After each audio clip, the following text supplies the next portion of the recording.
Welcome, everyone, and thank you for joining us for the third and final candidate forum. If you remember back in April, we had a mayoral forum. In May, we had the first tranche of candidates, and then joining us tonight are the rest. I'm really, really proud and thankful for all of you for joining us, members as well as council candidates. We have had everyone that is running in this primary, at least on the Democratic side, represented in these forums. So I think that's a really great thing to be able to say, especially over 3 months. So just a couple of reminders. We're going to do this the same way we have for the past two. All of the questions that we have sent to the candidates came from submissions that we received back in April ahead of the mayoral forum. We did the same thing where I sent them very late at night, the night before the forum, to the candidates.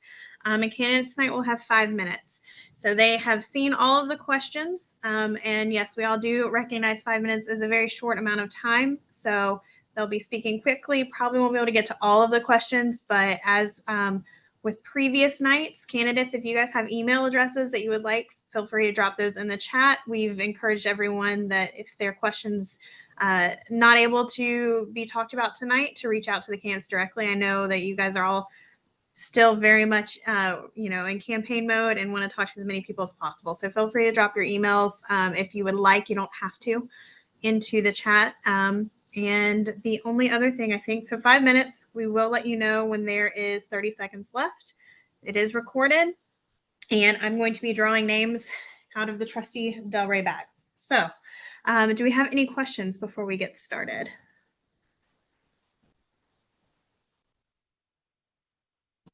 If not, let's get moving. All right. First one up, I've got Councilman Chapman. All right. So good evening, everybody. I think what I'd like to do with the list of questions, frankly, is try to hit on what folks have asked. And then if there's additional time, kind of give a summary of kind of why I should be elected. Katie, I don't know if the questions have been shared with everyone by any chance. You know what? We did not send them in our newsletter. Okay. But they're on our website though, Katie. There we go. Yep. Okay. On our website. And one last thing for the candidates, just to be clear, James will start the counter. Basically, we say, good evening and start. So, John, we will start your counter. Okay. Over. Yeah. No worries. Good evening, everybody. Again, I'm John Chapman. I think for me, I like to answer people's questions versus kind of give a kind of a prepared speech. The first question was, what am I most proud about during my time on council? I think one of the more recent things is the Stormwater Ad Hoc Committee. We had to fight to keep that committee alive, and is an opportunity for residents to be engaged in what is probably the biggest CIP project or series of CIP projects in the city's history. And so making sure that we have, as residents, a seat at the table to discuss with staff about how city funds are going to be spent, how projects are going to operate, where and how quickly they move, I think is really key for us as residents to be engaged at that level. And so the Stormwater Ad Hoc Advisory Committee is one of my, I think, proudest things that I've helped to put together.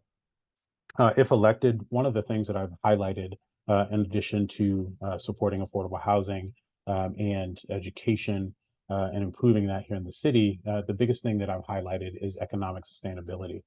It has been over a decade, actually close to two, since the city had its last economic sustainability summit. And so I've asked for current council to consider that, and hopefully all the candidates here looking to be on council, including myself, will have an opportunity to engage with you as residents and stakeholders in the business community about how we keep business here in the city and how we attract new businesses to come here. What are the big ideas that we need to bring forward? What are the medium-sized ones? But also what are the very minute details that we need to change here in the city to allow for more businesses to feel that this is the place they want to be. In 2007, the city had one of these economic sustainability summits. And as you all know, it's been quite some time since 2007. And so we need to do this again and plan out what we look like as a city for the next 10 years. One of the other questions that was asked of us is kind of what is our role in working with the school system? Obviously, we are funders, but I've also used my time on council to advocate for what I think are better schools. I think one of the things that we focused on as a council, is trying to deal with school capacity. We've built and renovated 5 new schools, added a ton of capacity.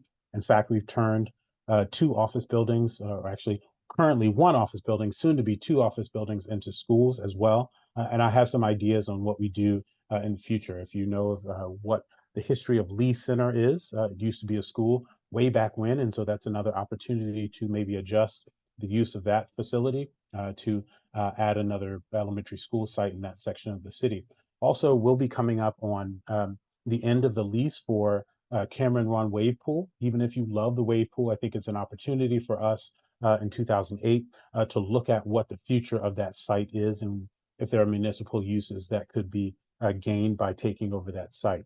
And so schools is one of those opportunities, particularly if you're interested in another high school. And I am interested in another high school, but I do want to, I think the question was, would you prioritize that? I think we just opened up a high school size building. And so I'd love to see that really used very well and programmed before we start to kind of plan out what a third high school or other kind of large high school facility might look like. As it relates to some of the other questions, one of the questions that I will say is always harder to answer is, what does the city do well? I think on council, you hear a lot of kind of what we need to work on. And so, I try to bring that focus. But I think we have improved a great deal in engagement and reaching out to community members that we don't hit on a regular basis. During my time on council, back in 2012, when I first started, that was not even really something that we really discussed as council. And I think if you've ever watched us talk about how we want to do outreach, how we want to get out of City Hall and reach out to different parts of the community, you'll see that that has greatly changed. I would also say our understanding of tourism and making real gains in our tourism that we are able to make, frankly, pretty good revenue in as well. When I came to council, I think we only maybe received $3 for every $1 we spent in tourism investment. Now it's up to $7 for any dollar that we put into investing in our tourism. And so that does really bring back some solid numbers for us. I think we just had That's 5 minutes, Councilman Chapman. Thank you so much. 30 seconds. All right. 5 minutes goes quick. It does. Thank you so much, Councilman Chapman. All right. In my bag. All right. Ms. Jacinta Green. All right. Well, thank you so much for having all of us. It's a pleasure to see you all. You've all been so very supportive of me throughout the years as a school board member, and I thank you for that. And it has been an honor. It is an honor to serve as your school board member in District A. Well, take you back 21 years. I got my first real job out of college, and it was in the DC area. And I asked a friend that lived here, where should I move when I move for my job? And they said, without a doubt, Jacinta, you need to be in Alexandria. And they said, for 2 reasons. And I was like, well, what are those reasons? I'm intrigued. And they said, number one, Alexandria will want you to get involved with the issues and things that you care about. And they'll want you to get started on day one and being active. And I was sold right there because I knew that was where I needed to be. And then I said, but I did say, what's that second reason? And they said, because it would be more affordable in Alexandria than anywhere else in the Northern Virginia region. So only one of those reasons was true. Alexandria was not really the most affordable place back then, and it's definitely not now. But needless to say, I came up and rented my first apartment and got to work. That very next Monday after moving here, I joined the Alexandria Democratic Committee And since 2001, I have been helping to elect great Dems. I helped to restart the Young Democrats program with Councilman Chapman. And John is no longer a Young Democrat. The rest of us are. Um, and I served as the volunteer chair, vice chair for volunteer coordination, where I organized all of the volunteers for 8 years. Wonderful work done there. I'm very proud of it. And then went over to the Commission for Women, where I was in leadership there for 10 years. And we worked to help women and children with issues that they were having in the city, to advocate for them and help them navigate through housing issues, through food insecurity, eviction, finding jobs. And it was literally some of the most rewarding work I've done. I also started a reading program, which I still run to this day, that I'm very proud of, in one of our most vulnerable communities here in Alexandria. It's called the Ruby Tucker Readers, and we just graduated 3 of our readers from Alexandria City High School, and I'm very proud of that. So I am a 2-term elected school board member, and I'm so very proud of our very vibrant and diverse school system. Some of the things I'm proud of is working to pivot very quickly during COVID to take care of our most vulnerable in our community. Food insecurity, making sure they had Wi-Fi, and just making sure that we stood the test as we navigated ourselves through those very difficult times. And also for 6 years, I have been a part of, 2 school boards that has increased our teacher pay. It is very important that we continue to focus on our teachers and retaining the best of the best. I also was the lead for creating our strategic plan for equity for all. You asked the question about second high school.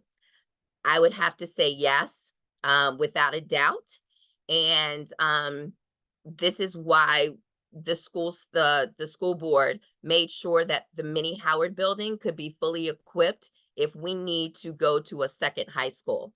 So that standalone mini Howard could be a second school if we choose to go that direction. Workforce housing is very important to me. If elected to city council, that is one of the first things I will work on. It is important that we retain our police officers, our firefighters, our teachers.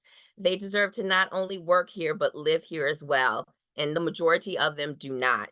And we need to make sure that we do take care of them. I'm also very passionate about climate sustainability. All of the buildings, the 5 schools that we've done since I've been a school board member, we've made sure that they are climate certified through all the goals and metrics. And we as a city need to continue to focus and keep the pedal to the metal as we move forward in making sure that our city is as sustainable as possible. I'm also a small business owner. I want to thank Pat Miller. She took me up and down Mount Vernon Ave to meet all of the owners. And I got to see, what a vibrant business community we have in Delray and across the city. And it makes me very proud to live here. And we need to make sure we take care of our small businesses. As a small business owner, that will be one of the things that we focus on. I'm very proud of our city. I do want to touch on Potomac Yard. I think Potomac Yard would have been an excellent opportunity to diversify our tax base, to help with many things that we have competing priorities on here in That's 5 Alexandria. minutes. Thank you so much, Rosemary. Well, thank you. Thank you. All right.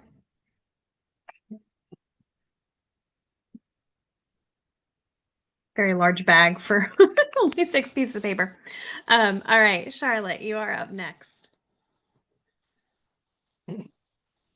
Thank you. Thanks, everyone. So you have to forgive me that I'm in the field every day canvassing. So I'm out with Team Charlotte. So this is my canvassing outfit. I think it gets the point across nicely. So thank you so much for having me as a guest here tonight. This is the first time I'm addressing Delray Citizens Association, and I want you to know that Delray is has a very special place in my heart. So I've lived on the east side with my wife Dana since 2016. I've been here in Alexandria since 2011. So we live at Braddock Road Metro Station, and we would always walk to Delray Cafe to get brunch there. So I love the charm that Delray has with its its unique mix of bungalows and duplexes. So one of the things that I highlight in my campaign is that Alexandria, what makes Alexandria so special and unique, different than other communities like Arlington or Fairfax County, is that it has this mosaic or fabric of neighborhoods, and that you've got, the 19th century, 18th century federal architecture in Old Town. You've got the more loft style architecture in what's becoming Old Town North. You've got Delray with its charming bungalows from the 1920s and 30s and duplexes from the 1950s. You've got Seminary Hill with single family houses. So I think it's important to preserve that diversity of neighborhoods. And one of the things that I'm keen to protect the city against is developing high density across the board. So I live high density. I live, as I said, in a high rise, 16-story high rise in Braddock Road Metro Station. On a clear day, we can see the Capitol Dome, and it's beautiful. So we live right next to a metro station. There's a metro bus line that goes right in front of us. So we rarely actually use the car. It's usually there in the underground garage. But I also acknowledge too that what I choose is not necessarily what you may choose. So I want to preserve that distinctness of neighborhoods against high density development across the board, so that Alexandria does not become another Roslyn, for instance, where 20 years ago they started buying single homes and putting up high density across the board. And mostly in Roslyn, it's all high density. So that's a theme of my campaign. To talk more though about my experience when I bring to City Council as your next city councilor is a range of experiences. So I look forward to participating in that economic summit with Councilman Chapman. So I worked on mergers and acquisitions for 7 years. I worked on Schlumberger merger. I also worked on Fox Disney too. So I know big business. I also know small business too.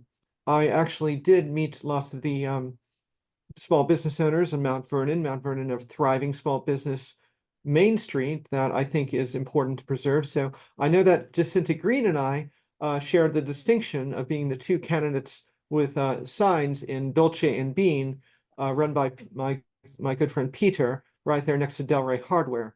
So so it just goes to show you what community engagement can do, to listen to the people running the businesses. So speaking of that, I am in opposition to the BISD or bid, which I know is being revived.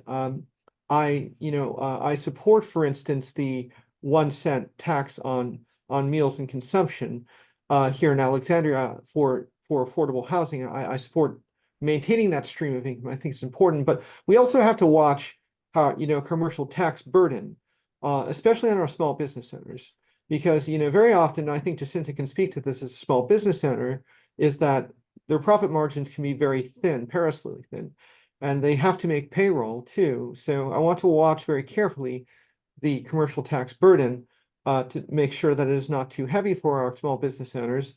And I think that the BSID is simply repetitive for the great job that Visit Alexandria does, promoting King Street, promoting Mount Vernon, so to the wider world. So I want to stay with that. I think that Jacinta Green is also right that Minnie Howard could be the basis for a second high school. I know that I've knocked on 7,000 doors so far in this campaign. I was on the ground in January when snow is on the ground. And, I talked to some families. I talked to a high school student who said that he actually has to take the Dash bus back and forth between campuses to do all his courses during the day. So I think that long term, that would be a solution. That's 5 minutes. Thank you so very much for much. sharing. Yeah, appreciate it. Thank you. Thank you.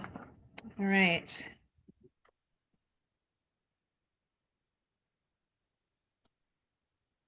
All right. Jonathan Husky, you are up next.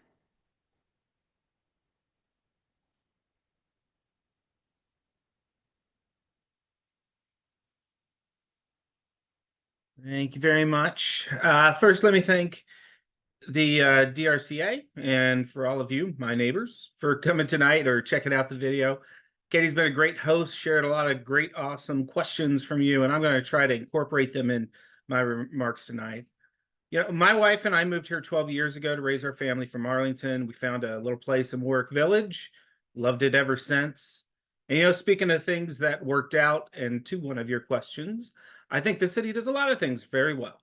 Dash is great. City Council's made a lot of big strides on stormwater and flooding. That's very important to this group. I'm also very proud of the focus on our history to acknowledge the hurt and the damage of slavery and the effects of racist policy, and our work together to dismantle those structures. But there's been too many times in the past few years where the council has gone over their skis, I think, to move major developments that were either against existing code or precedent, or just flat out backwards, prioritizing projects and zoning changes that largely benefit the wealthy rather than everybody else.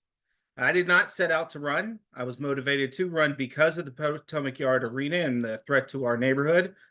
I'm not going to take time describing what I would have changed or done things differently. You can see the reforms I'm proposing on my website, huskyforcouncil.com.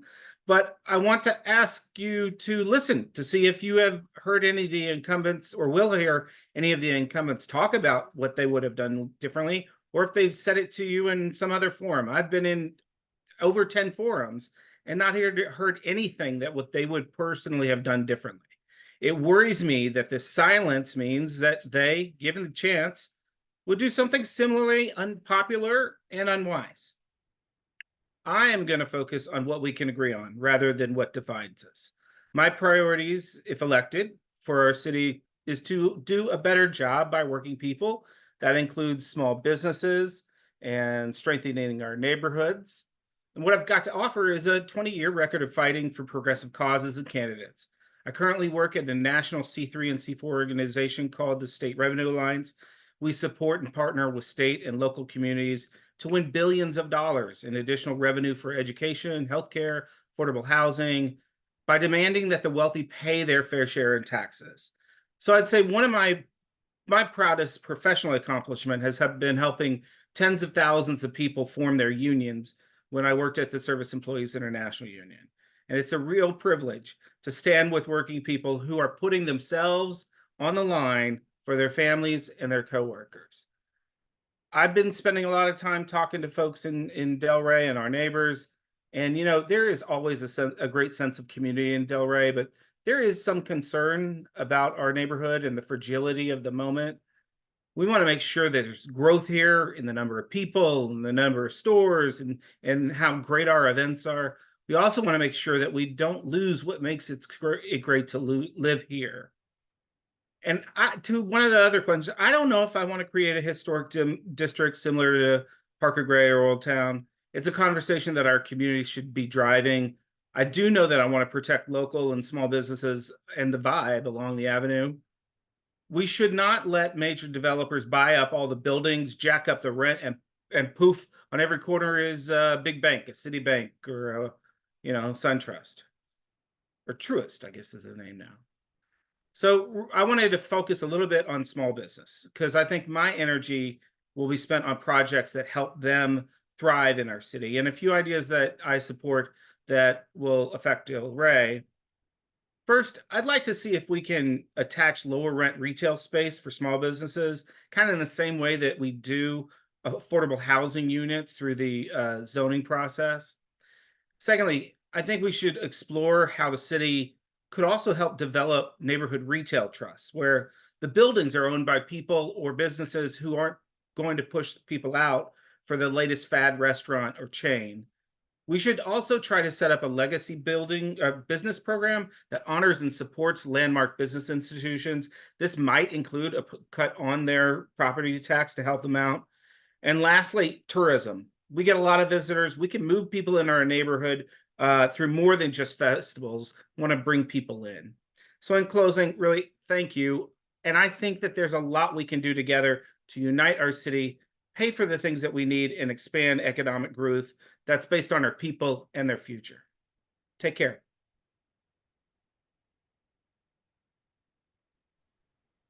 Thank you very much. That's 5 minutes. Thank you. You would think by now I would know to unmute myself before I try to speak. 2 years in. No, still working on that. Thank you so much, Jonathan. All right. All right, Kevin, you are up.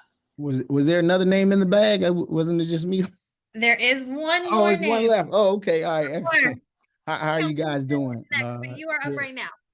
Glad to be here. Appreciate everybody. I'm actually going to hop off after I get on here. I'm actually at church, so I'm going to go to Bible study right in DRCA, as a matter of fact. So if you want to come visit, come through. But nevertheless, Kevin Harris, I'm a lifelong Alexandrian. I was raised by a single mother who wasn't highly educated. We didn't have a lot of money growing up. We had a really low income. And I always say, when you grow up like that, you learn quick what people respect. And it wasn't people low income, uneducated people of color. And so obviously growing up, I've learned that net worth isn't self-worth, neither is academic achievement equate to intelligence, which is why, you know, seeing how people treated my mother really shaped the person that I am today. It shaped the love and support that I show my wife and my 4 daughters. It shaped the drive that I have as a business owner. I run a company. I'm a small business owner like Jacinta. I run a company called Hoop Life. We're a basketball services company. I've been doing that for over 20 years. We do all the basketball camps and classes for our local rec department, as well as in DC and Maryland and other places like that. It's also shaped the focus that I had as the deputy chair of the Alexandria Democratic Committee. It shaped the compassion that I show here at my church in Delray for people when I minister to them. It's also shaped the passion that I have as a community organizer. Much of my campaign has been focused on my platform is about supporting the everyday Alexandrian, and that's the individual who may not be politically connected, but leads and lends to the greatness of our city nonetheless, which is why I've spent over the last decade organizing successfully around our shared values as Alexandrians, whether that's affordable housing. I serve as a commissioner on an affordable housing board, our Alexandria Redevelopment Housing Authority. For me, that's a passion, because if it wasn't not for affordable housing, I wouldn't be able to stand here before you all. I wouldn't have been able to have the opportunity to go to college. Affordable housing was the first place that we were able to stay after my mom and I were homeless. That was my first time having my own room. Also organized around diversity, equity, inclusion, whether that is from housing residents to small business owners in our cities, to churches. Sunday voting, something we have in our city, is actually an effort that I spearheaded after it was rejected by our electoral board. I feel like it's really important that people from communities that grew up like mine in marginalized communities understand and have the opportunity to have a seat at the table, have an opportunity to be able to lend their voice to things that are going to affect their quality of life. And so that's the things that have led me to do that. And then fighting for our working class folks, whether it's, I'm actually endorsed by Nova Labor and the Firefighters Union, our teachers, firefighters, but I'm not endorsed by the Teachers Firefighters Union. Because of my work and support for them around collective bargaining, I actually attended labor negotiation sessions with the firemen as the deputy chair of the Alexandria Democratic Committee to stand in solidarity with them. Also, I had an opportunity, the chief of the fire department actually requested to speak to me personally after that. And so, as a regular citizen, I have a great track record of getting things done around our shared values as Alexandrians. And I'm looking forward to having an opportunity to be able to do more of that at a larger scale once elected. But I need you guys in order to be able to do that. So I would love to have your vote. You can find out more information about me at www.voteforkevinharris.com. I know in the email that was sent out, it sent it to my Facebook page, but that's also my website as well. So I put that in the chat in case anybody wants to learn more about who I am and maybe want to volunteer and be a part of maybe some canvassing this Saturday or poll greeting. Real quick, I want to get to proudest accomplishment. For me, simple, organizing in the public housing community. When I organized the different resident councils in the different area, we did a big GOTV effort. We actually were able to double the turnout in a couple precincts. And that was a big accomplishment for me because of the sense it actually like kind of baptized me into actually organizing.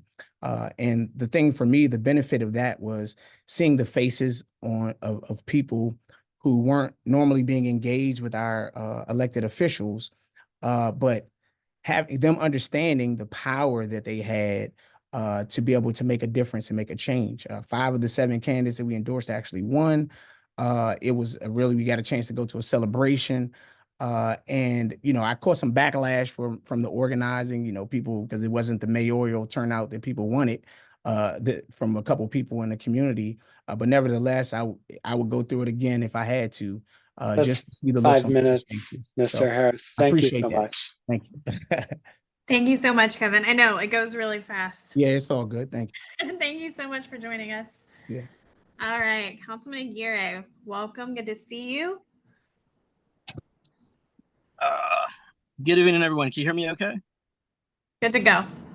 Yeah, like somebody else said, out in the street still, very much in campaign mode, going from event to event, but definitely wanted to make time to be here with all of you from the Delray Citizens Association. As a former member of DRCA, and I lived in Delray for 7-ish years. When I first got to Alexandria in 2011, I was in Auburn Village on Ashby Street. So definitely understand a lot of the flooding concerns that were going on through the years. So very proud that when I first got onto council, we rolled up our sleeves, made one of the biggest investments in the city's history to tackle these issues, right? To actually put money behind it and then start looking for folks to hire so that we can have the capacity as a city to be able to deal with these issues. And I think that's a lot of my own background and proven track record of tackling issues head on, building coalitions, and finding solutions. Before I was even on the council, going back a little bit, again, Canek Aguirre, serving a second term on council, seeking a third term.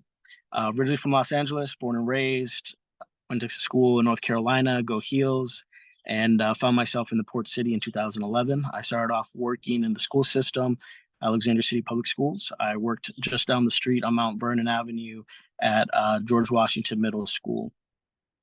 After a couple years in the school system and helping to found the Family and Community Engagement Center, the FACE Center, which has won multiple awards for ACPS. So very proud to have built the foundation for that program. I got plucked by the private sector specifically to work in Medicaid.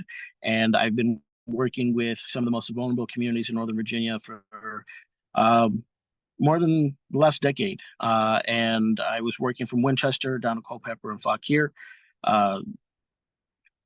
Each time, in the school system, in Medicaid, I kept on feeling that there was this big disconnect between policymakers and what was actually happening on the ground with families and individuals. And that kind of stuck with me and it bothered me. Once I started working in Medicaid, believe it or not, it actually freed up some of my time because when I was working in the school system, I was basically working from 12 p.m. to 9 p.m. or 10 p.m. And so working in Medicaid actually freed up my time to be able to participate in things in the city. So I joined the Economic Opportunities Commission, which I later chaired, and was doing housing advocacy. I didn't realize it at the time, but all of these things combined ended up being my first platform for what I ran the first time: housing, education, and health. Housing because of the advocacy I did on the Economic Opportunities Commission, as well as with Tenants and Workers United. I was also the president of that board. Education, my mom was actually a school teacher, 20-year school teacher, 20-year school teacher back home in Los Angeles, and proud union member of UTLA. And then my time spent in the school system as a parent liaison and then helping to build out the FACE Center. And then health because that was my day job. And thankfully, those messages resonated with residents, won the first time, and I immediately got to work. Because when you elected me the first time, you elected someone who doesn't just sit around, tackles issues, tries to be proactive. I immediately went after the way that we were doing communications and engagement. My colleague, Councilman Chapman, mentioned it back in 2012. People weren't really talking about that. When I got on, that was one of my priorities. We only had like 3 to 5 people in our communications office. I expanded our office. When you see pop-ups at grocery stores, at bus stops, at laundromats. That's all because of my influence, starting from before I was on council and then cementing it while I was on council, because it's also an equity issue. The other thing that I really gravitated towards was transportation. Very, very important, how it affects our lives. I'm on the Northern Virginia Transportation Commission. I'm the former chair of it. I'm on the MATA board. I'm on our transportation planning board. And because I probably only have like 30 seconds left, you can find out more at canicforcouncil.com. Also on social media at Canic for Council.